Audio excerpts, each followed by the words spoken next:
So if you're ready, I'm ready. Welcome everybody to Remember Who You Really Are. And today is again a very special episode.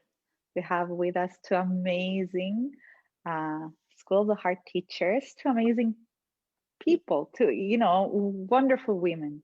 We have Hofan with us, that she's based in Hong Kong, and Takako, who is based in Japan. And thank you for being here with us. Thank you for sharing and everything that we're gonna talk about, and being here and enjoying this time together. Yeah, I'm excited. Yeah, sorry, my nose is running. because of joy, so much happiness. I'm so happy. Yeah, thank you. Good. Thank you for being here.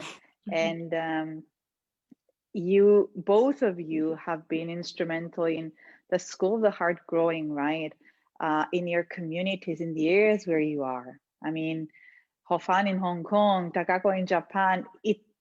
Your role in all this has been amazing, and you've done so many things, and would like to take this opportunity to explore or understand more what's going on and how the work of the school has blended into your communities, how actually people are receiving, right, the teachings, the knowledge, the connection, and how these communities are working together.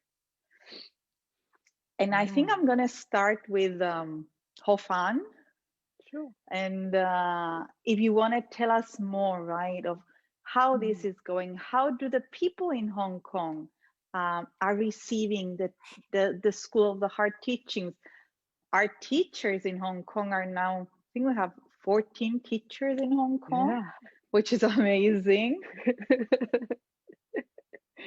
And it's growing.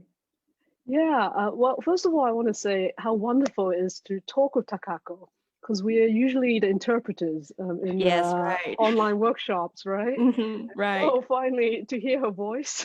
Finally. It's quite wonderful. Right? Yes. So I think that's wonderful. Yeah, Hong Kong. Well, as you know, Hong Kong's been through a lot. Really, really a lot. Particularly last year, we had a lot of protests, right? A lot of social upheaval. And this year we have the virus, COVID, and so on. For me personally, I was in the first cohort of heart imagery teachers when we were there to get and train I think 3 years ago training. Wow, only.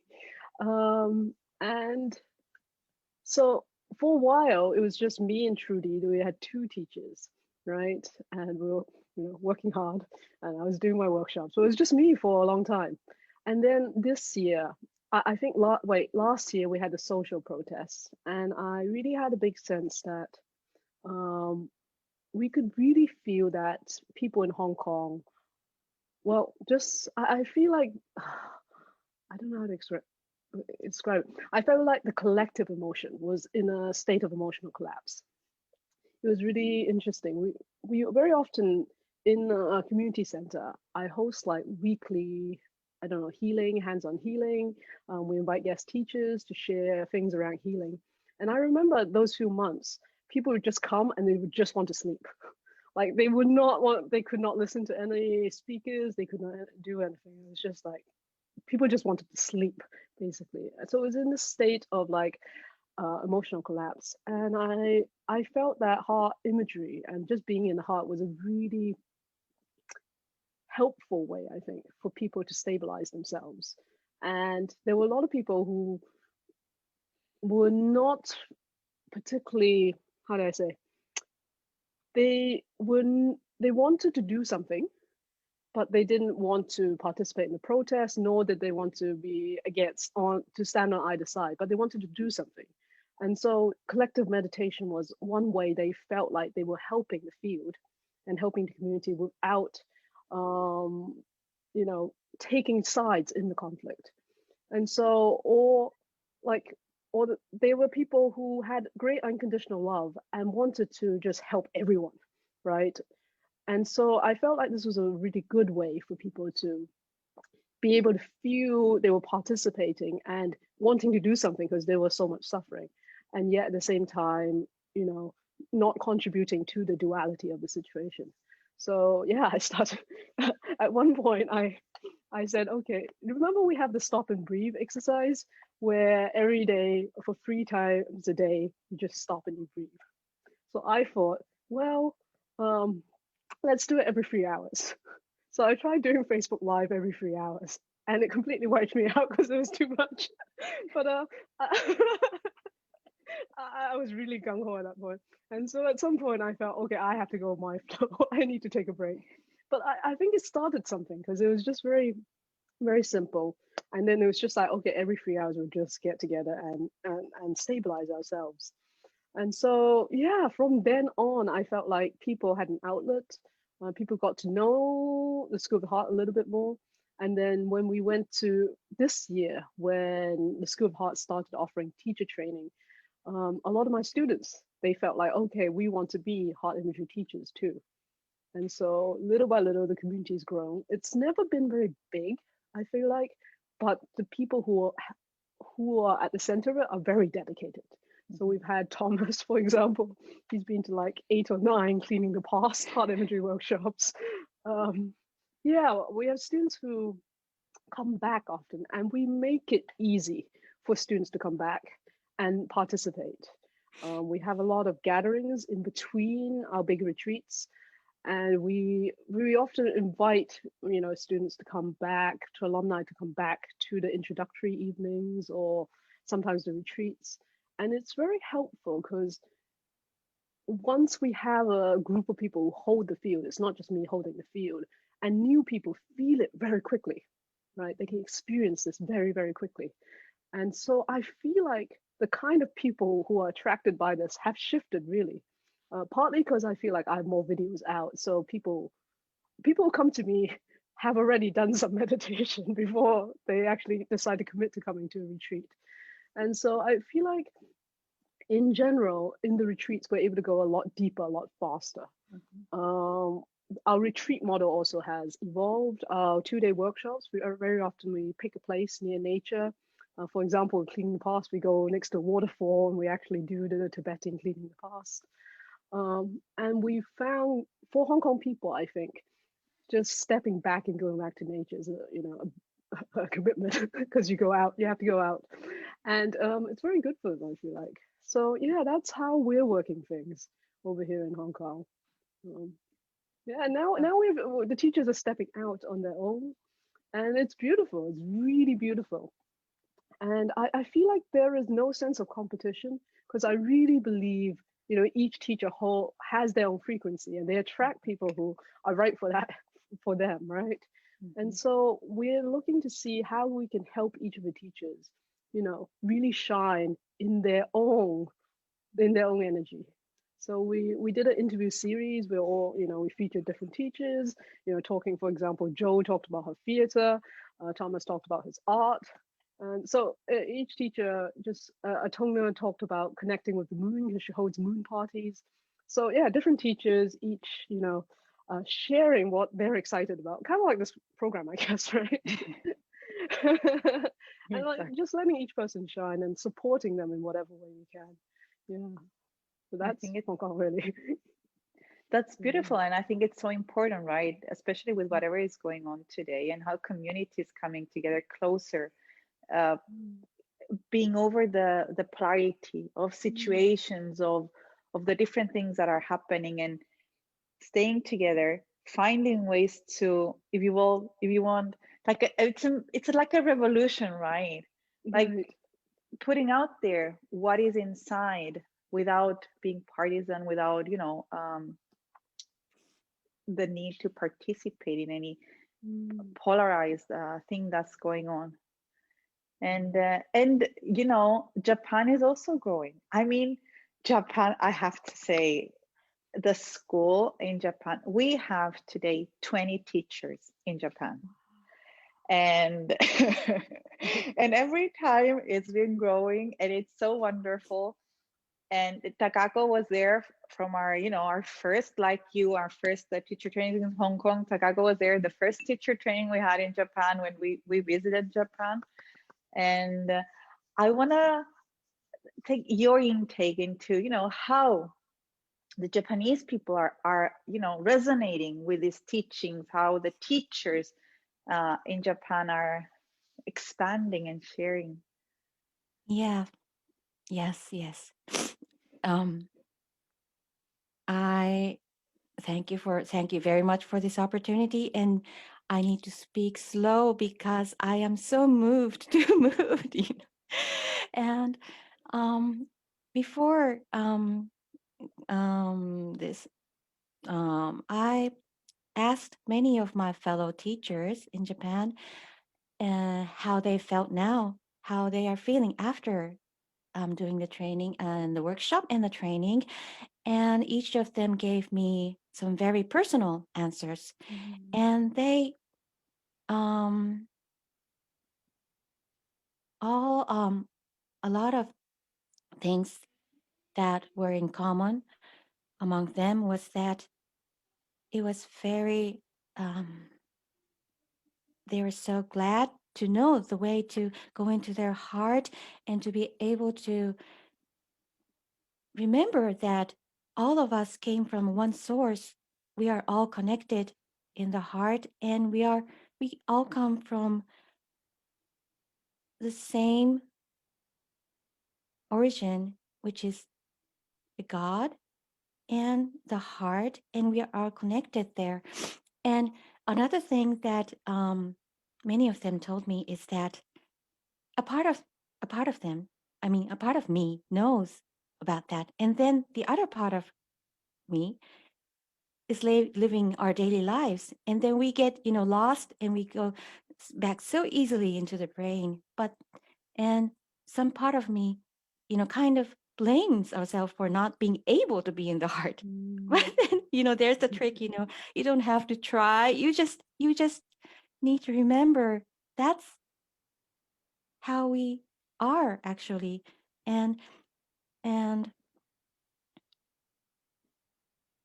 I feel that in Japan, people already have the tradition of like the Buddhism and the Shinto way, which is a Japanese tradition way to connect with the God, which is in everything around us. So people already have a sense, but it's like we couldn't, we weren't able to speak it out personally. It was something collective, and it wasn't. It was about the collective mind, and to be able to go into yourself for into your personal space, and then you can find the answer yourselves rather than asking something what is outside yourself. That is the really important thing. And um, maybe Japanese people are a bit shy, and they are the 20 teachers. Among them, only I think maybe two have actually done the workshop, the heart imagery workshops. And but they are taking their moments, and it's like we are like a newborn baby, because it was only last year in December that Daniel came and did the, of course Agathi came in summer last year, but last year December Daniel came and did the workshop and a teacher training for the higher self, journeys into the heart. And this year we had the three of the heart imagery workshops and the trainings. And so we are taking baby steps, very personal steps, and learning to connect with each other through the heart from our actual personal experiences and speak out personally. But what we speak, the language we speak is what connects us, you know. I'm not sure if I'm saying it right.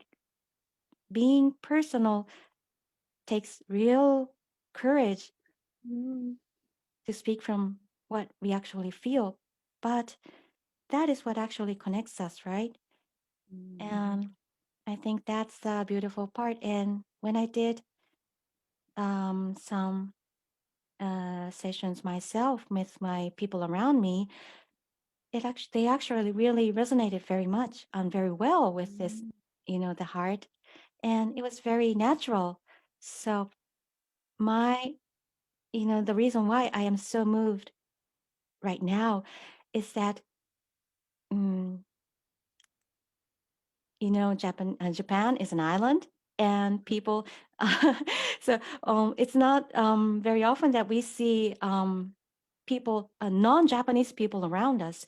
We are surrounded by mostly Japanese people with black hair and sort of yellow skin, and but thanks to this COVID situation, we are able to do these workshops together with people all around the world, like with Hofan, with Hong Kong people, and like Chinese people. And then we have other people joining together. And I think, of course, being together in person is wonderful, but to be able to connect with the world in this way, um, it's awesome. So thank you very much. It's, Wow. it keeps coming. And you were moved earlier. You said, about connection, feeling this connection. And I think it keeps coming. And I think it's one of the subjects of today, all of us connecting. And through this COVID, right, where we cannot travel, right, anymore. We've been restricted. We were talking with Hofan earlier about, restriction and all this kind of stuff. You see that even in that, even when, you can do, let's say, less things that you used to be able to do, there is this connection that's coming up. Maybe a more meaningful connection Mhm. between us, maybe a more supportive connection, maybe um, through going in our hearts, through, finding peace within us. We have a more truthful connection in, events that are now people from all around the world that maybe they never had the opportunity of joining, right? Because they couldn't travel, because of the different, things. And I think that's one of the beautiful things that is coming through this turmoil, right? That's been happening around the world. And I know Hofan just said earlier that Hong Kong is going again into lockdown. So how do you feel about, because I believe that there is a need, everybody to feel connected with everybody else, right? A true heartfelt connection about this coming Yeah, again. right now, I'm actually very glad. Yeah, I say this in a way that I feel like I really have time to be with myself. Mm-hmm. In a way, I was, busy rushing around doing a lot of activities. But in a way, this enforced lockdown, I feel like, has pushed people or given people an opportunity to be with themselves, with the people closest around them. It's tough for a lot of people because they have to deal with, the family, the relationships, and you have to see them all the time, right?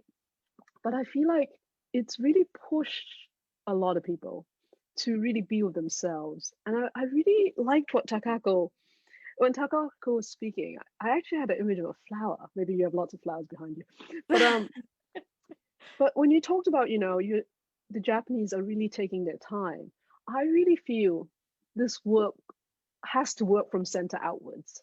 So we really we have to, work hard as teachers to sort out ourselves, and then we connect to, the people closest to us, and then, then the community grows that way, right? Rather than, I don't know, having lots of teachers doing lots of workshops.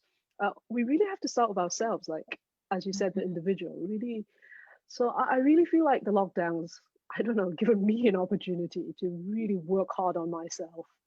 um, and I don't know, as a community of teachers, I really feel we actually are in a very similar situation in that we have lots of teachers.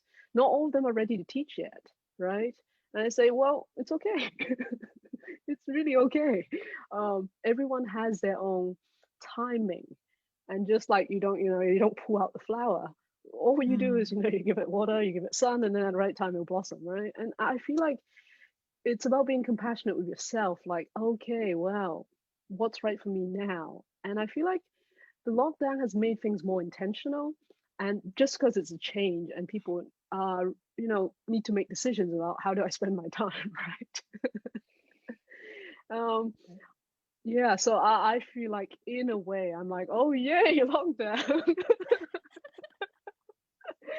I do know I am very privileged in the sense that we have, we're next to nature, and for a lot Mhm. of Hong Kong people, who live in tiny flats, it's much tougher, right? I think I would go crazy if I couldn't go out to nature. So I think Mm. I'm very lucky in that sense. But yeah. It's true. You know what you're saying about teaching and it takes time. I, I, it's totally true in a sense of sometimes I feel Mm, that I've done something right. I've done a heart imagery workshop. I've done a Journeys into the Heart workshop. I love it so much. It changed so much inside of me that I think that's, the calling. I want to teach. I want to share, mm, right, with the people around me.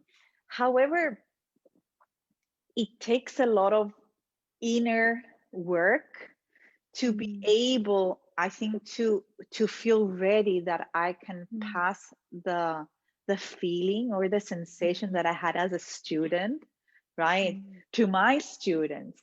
And it's normal to take time. It's normal to take, baby steps. It's normal to feel like sometimes we say when we're doing teacher trainings in the school, teach with other people. It's easier when you teach with other people. Hofan said earlier, there are more teachers. We support each other. We are holding the energy, right, for the school in Hong Kong. It's not one. It can never be one person that will change the world, if you like. It's everybody coming together and holding this field and putting the and supporting each other because everybody goes through moments that they're a bit difficult. I feel a bit this and I feel a bit that. And then you have somebody always next to you to share, to communicate, to, explain. I find that the role of the school, that's a huge role that the school is playing and needs to be playing, right? To speak about stuff that maybe you don't speak with the people around you. Mhm. And yeah, I was, and especially at this time, I was reading this article about Japan recently. mm, Mhm. It was about COVID Oh, and how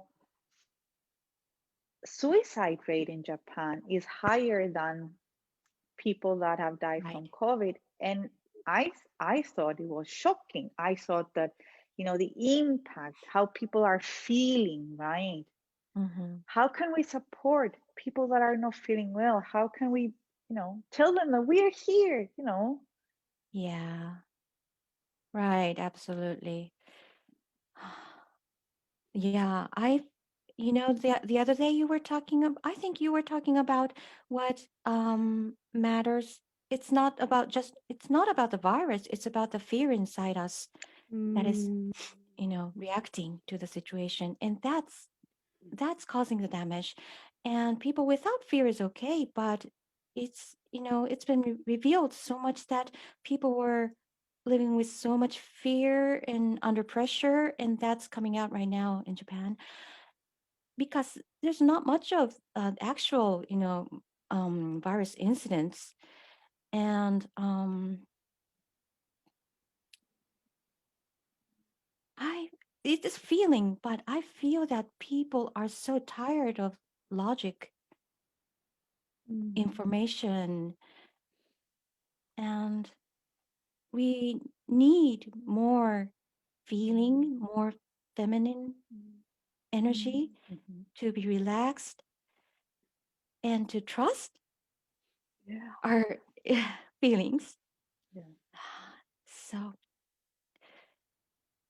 yeah. I know that when we first came, it was my first time in Japan Mm-hmm. last year, I think, and I Mm-hmm. was Mm. very excited. And we were talking. I have to say that it's beautiful. I mean, and we were talking with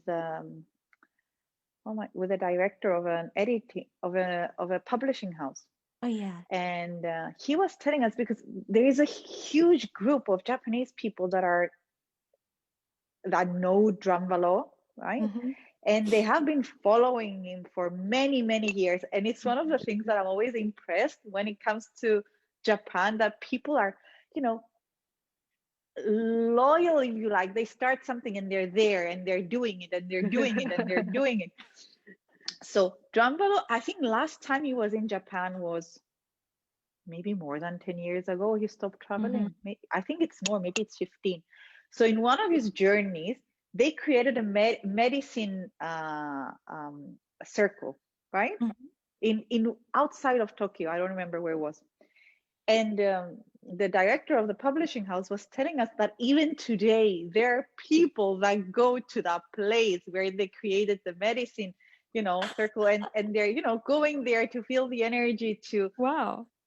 I was okay. I said that's beautiful. Mm-hmm. People are looking for it and they're, doing it, because I think sometimes people forget. People want to try do something once, and revelation Mm, happens. Uh-huh. Yeah. They forget that you need to stay. You need to stay with the practice. You need to hard imagery, for example. It becomes part of your life. When you Mm-hmm. first start, it's not. It's something that maybe it's something new, right? But the more you use it, it becomes part of your life. But you have to use it to yeah. see the influence, to see Mm, the change inside of you. And I know Hofan has been using it for a long time. mm, And I'm sure, like earlier, you said, Takako was speaking and I saw this flower, right? mm. I really think it's vibration, right? I feel like there are people in Japan with that level of consciousness, that frequency, and so they're attracted to this stuff, right? Mm-hmm. So, yeah, I recently have had some one-to-one clients, quite a few actually, who are exactly what you said, in the sense that they, maybe they've been working at the same job for a long time, Mm-hmm. being very responsible for the family, but inside in them there is a part that maybe is very spiritual, but they can't talk about it with their work Right, colleagues because right, they're in a right. work environment who think they are crazy, right? So in a way, Uh-huh. it's Yeah. very interesting, right? And yet, because of the immense pressure of this day and age, they realize that they're at a point where they can't stand it anymore. The old way of working is not working for them anymore. Mm-hmm. Logically, they they have tried every situation to make themselves happy, and they find they're unhappy, maybe slightly suicidal even, um, and they're at the point where I need something new. And Mm-hmm. so this is where heart imagery is wonderful, because at this point, they're really desperate. And you're Yeah. like, okay, well, you've tried everything logically you've done. Mhm. Let's try something else that isn't logical, Mm-hmm. right? Right, And right. and so I really feel, yeah, we're in a day and age where we are at the limits of logic. It can Mhm. help us in many ways, but I don't know. Even if you look at the world today, like we're in a big car ecologically heading towards a car crash, right? Logically, Mhm. I don't see a way out of it. Um, Somehow we need to flip things and you know jump to a different mode where we can find solutions that are no longer linear in nature. Mm-hmm. So that's why I feel Agathi talked about, how can we help these people? In a way, I really think, uh, yes, helping, individuals or, groups of people is very important. But I think holding the field is just very important in itself, Mm-hmm. because just being in this frequency, it ripples out. And I'm starting to feel that it's less about doing and Right. more about really Yeah. just being. And then Yeah. when you're being in the right state, in the state of love, it just Mhm. people feel it, right? Mm-hmm. And I think that's the magic, because most people who come to heart imagery courses now, they're not logical at all.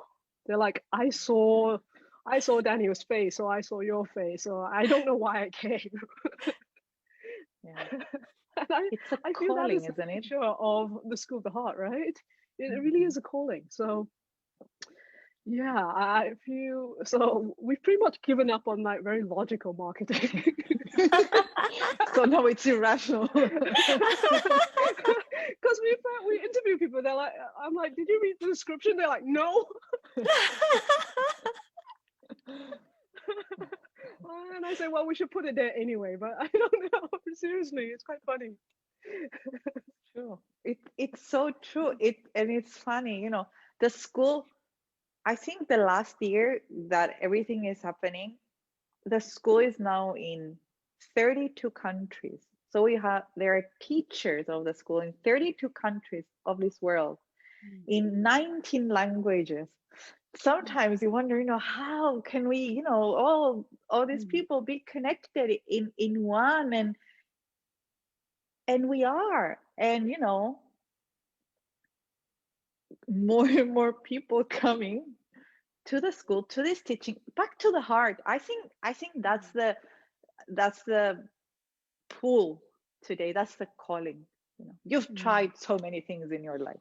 You've tried, careers. You tried, I don't know, doing everything right, the way society told you. So you have to do something different. You haven't figured it out, so you have to try something different. And you go back. It was, Drew was saying, it's the fall, right? The disconnection between the heart and the brain was the fall. So now it's a time for us to rise, to connect again the heart and the brain, and create, hold the feel, right? And at least create a world where we want to be in, we want to live in, we want to, that we feel represents us. So I look forward to the future of this. Yeah. Yeah. I mean, I think every time you have people coming into workshops, and I know you both saw it so many times, right? Just the feeling that people take with them when they go home. Just that last moments, the love, the connection that there is, I I don't know. I think somebody asked me once, said, don't you miss, being home? Don't you miss being with your family? We were traveling so much before this COVID. I said, every workshop is my family. Every person I meet, I feel the same. I don't feel different. I don't feel like, oh, I don't know this person. Oh, we're not connected. I don't feel, I feel love, the same love that I feel for my brother and my mother. And I feel the same love. I feel the same connection. So I think that's a beautiful gift for me personally, right? To feel this way for everybody. And I think, you know, for, yeah, for And it everything, really for every multiplies. teacher. Like when there are multiple people in the workshop, the field just exponentially goes up. So I think that's why people also attracted very much to gather in groups to meditate. Yeah. And I know Takako was hesitant in the beginning. Why? Which part? No, In what way? the first time when when you learned about the School of the Heart. Right. Yeah.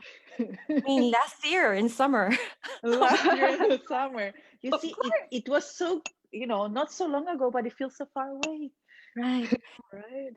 Because I was so skeptical about this spiritual stuff, because I like to be grounded, to be practical, but um I the beauty was that this actually felt really practical. It made sense to be in the heart, rather than being in the brain and in the being logical. And what I've what I've been feeling is that it's like returning to your childhood and going back to the pure state. And of course, I love men, but I feel that women, had maybe had better chance of being in this, Yeah. non-logical stuff. And but going back to that state of the child and being pure and playful and being simple, um, Mm, it's fun, right? And yeah. that's the part that connects us.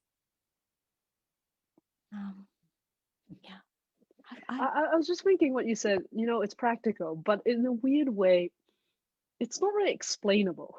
mm-hmm. For example, people ask me like, what are your plans for next year? I'm like, I don't know. I'm just going with the flow, right? It's like, how's the hot school hot dinner? I don't know. Which is very much, the time.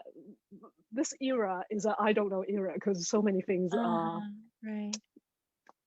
so unexpected and we just improvise, right? Mm-hmm. But it's true. I feel like the way of the heart, it's full. You just trust the moment. You Mm-hmm. trust yourself, and the universe will carry you and reveal to you the next step. But I think traditionally, people want to know your 10-year plan, right? Or Um, where you're heading. And it's like, I don't know. When I feel like when there's critical mass, then the next thing will happen, right? So, for example, they're asking, when is the School of the Heart in Hong Kong? When do uh, we make it a legal entity, right? And so mm. on. And I'm like, well, when there's someone who wants to do the admin, someone who, then, right?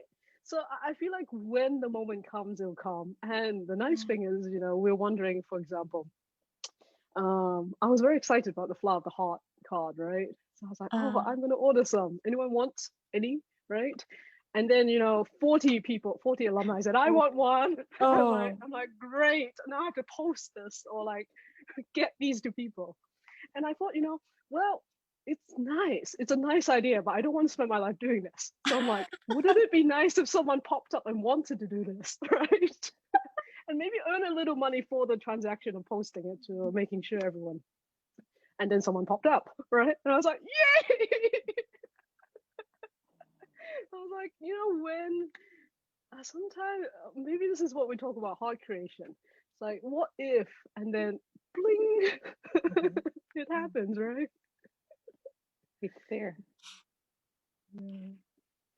you know, um, what reminded me, what you reminded me was that the feeling of the sense of the being practical changed inside Mm, me. It's before learning about the heart, it was about being able to be efficient and being able mm, to achieve things. But mm, right now, I feel that it's about being in a certain state, mm, being being you know peaceful and being in a happy state, being connected. And so there's no meaning in just being efficient if there's no connection and if there's no trust and no peace. So um what really is ringing in my mind, what I heard from Daniel, is that the career on this planet as a human being, it's very short, and it doesn't mean very much when mm, you have this whole perspective of you're living as a spirit. um that's what matters. Your life matters. It's We live in a much more bigger context, and that really means a lot to me. And I feel that it means a lot to other Japanese people, and of course other people around the world, right? yeah. For sure. For And it's sure. ironic because it is more efficient. Like when you don't care about efficiency, it actually Yeah, yeah, is yeah, more right, right, efficient. right.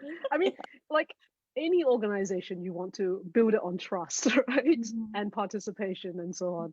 And it needs that groundwork for it to, Mhm. right? But it's not linear. And I think we're Mhm. used to measuring things in a linear way. Right. But yeah, I don't know. I find it much more efficient. And happier, and it works Yes. better, and you feel so much better, and it's Mm, it's a combination of all this stuff, right? Uh, it's against the old paradigm where they say, do it the more, the harder, sweat, and that's where you're going to succeed. And then suddenly you find something that's, yeah, it's flow, it's easy, it's peaceful, and you're actually doing everything so much better and so much easier. But it's paradigms, and I think we're at a time where the paradigm is shifting, right? It's Yeah. I have to say that this week I've heard the same thing so many times. It was like a confirmation after confirmation after confirmation that, that everything is shifting. It's the time where everything is shifting. Everybody is ready. People are coming together, and actually people are coming together and they're joining together, being in states of love, overpassing fear, overpassing polarities. And this is why we're here. It's amazing. I want to ask you, what's your, I want to like close with this idea. Like, what's your favorite exercise that you find yourself doing and coming back to? And it could be a meditation, it could be a heart imagery, it doesn't matter.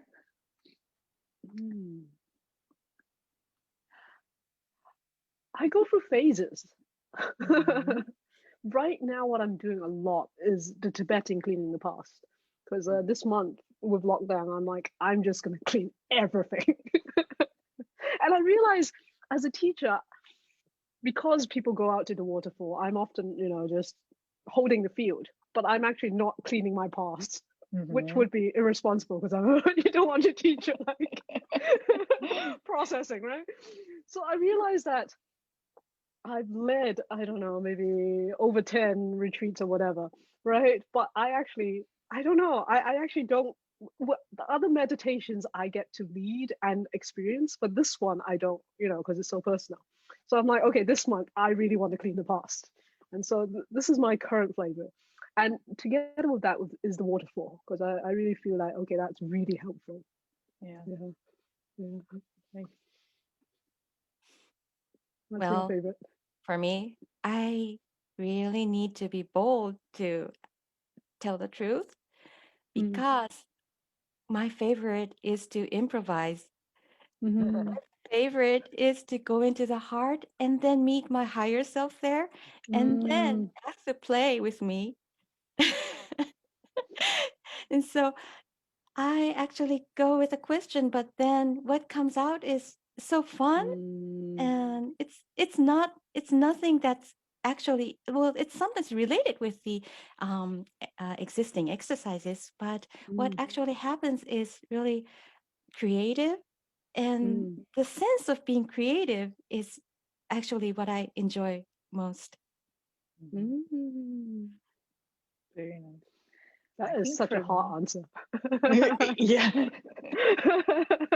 it changes, it moves, higher self, and always, I know, and that's a beautiful thing about imagery, that you go in and you start and sometimes you think you're going somewhere, but then suddenly everything changes and takes you somewhere else. That is mastery when you're like, without the training wheels anymore, right? Exactly.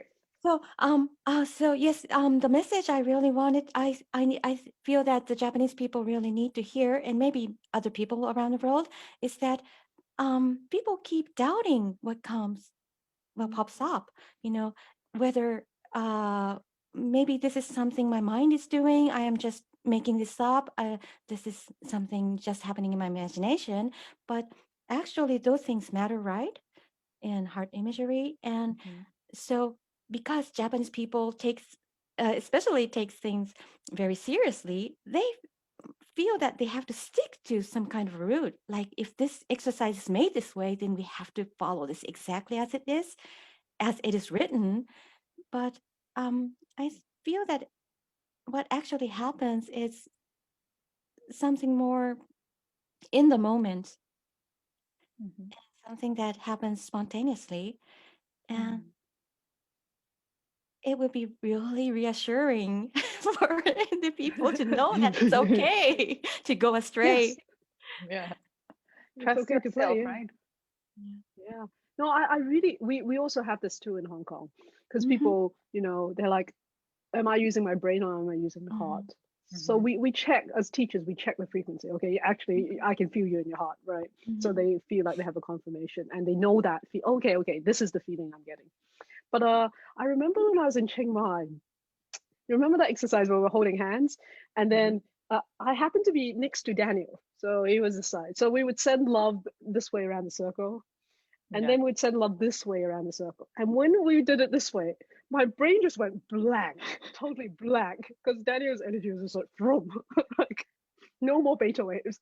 And I'm like, wow, this is like, so I felt so calm, kind of like tiny space, but even more calm. And I'm like, okay, this is what not thinking is like. And then I asked Daniel, because I was like, well, heart imagery, this is not heart imagery, because I cannot think any images at this point. I'm just like, emptiness, total emptiness. So I'm like, so does heart imagery use the brain?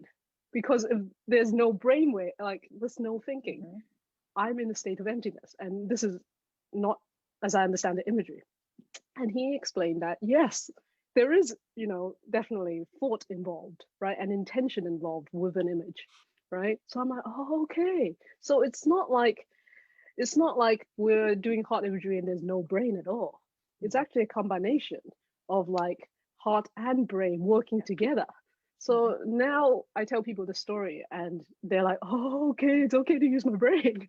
I'm like, yes, it is. You need to use your brain. If you had no brain, you would have no image. True.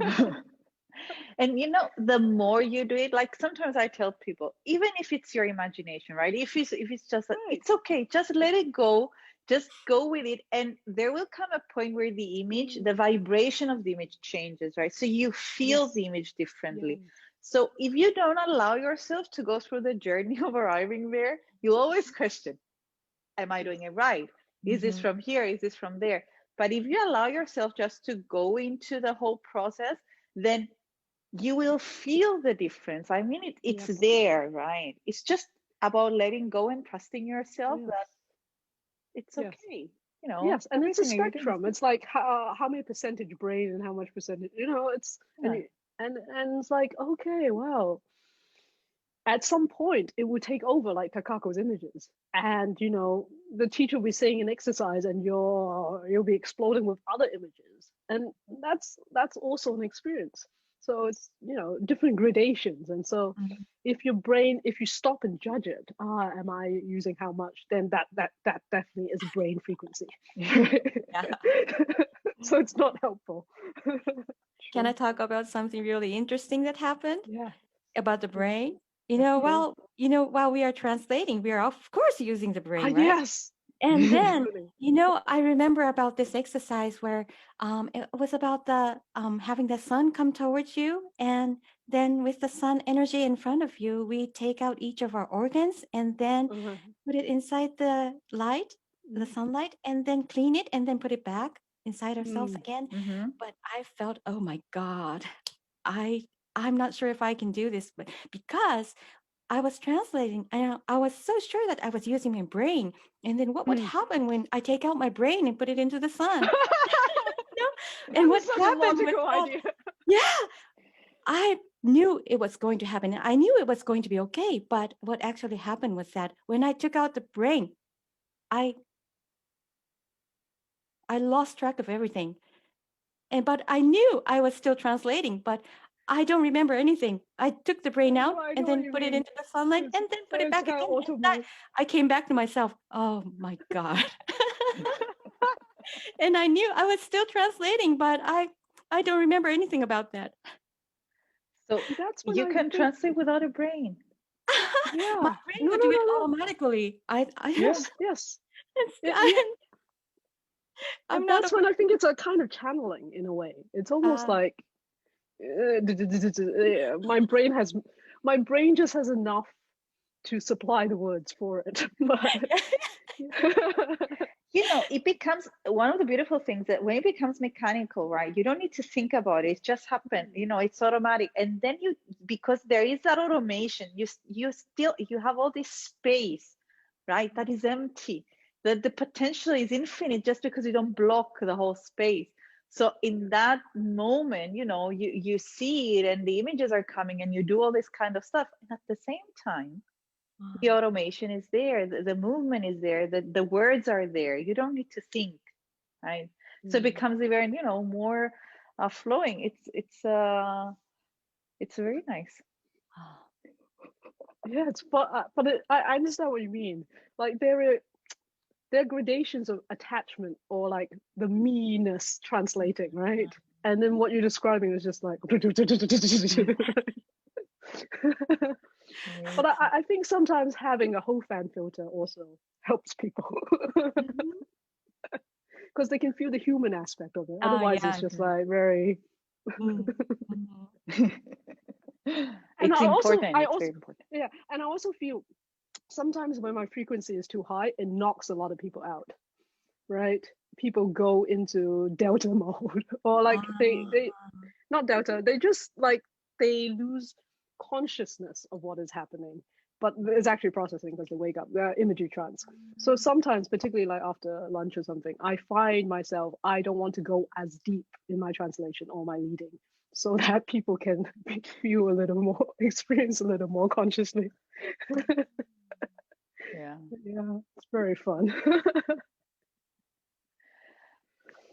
I want to thank you for being here, for Yes. spending these wonderful moments Yes. with us and with all the people Mhm. that's going to watch us. Mm. For all of you that are watching this, uh, the School of the Heart, the purpose of the School of the Heart, right, is to be there for everybody. It's to help everybody to realize themselves, and in the process to have a happier life, to find, everything that we feel that we might be missing. And I think at this moment, with teachers in 32 countries, I'm sure that you can find a teacher in the country where you are, speak your own language, explain the different things you might be going through. And I know, because of the situation, some of our teachers might not have events up, but if you contact, right, somebody, if you contact a teacher, I'm sure they're going to give you information about what's coming up and what their plans, or find a connection, even if it's just that, right? Connect, assist, be helped, and know that there's always somebody there for you. So I want to really thank everybody for being with us. I want to thank Hofan and Takako and our communities everywhere you are, all the teachers, all the students, everybody, right? Everybody who's dedicated into connecting with their heart, and helping people connecting with their heart. Thank you. Wow, that's like that way. Thank you.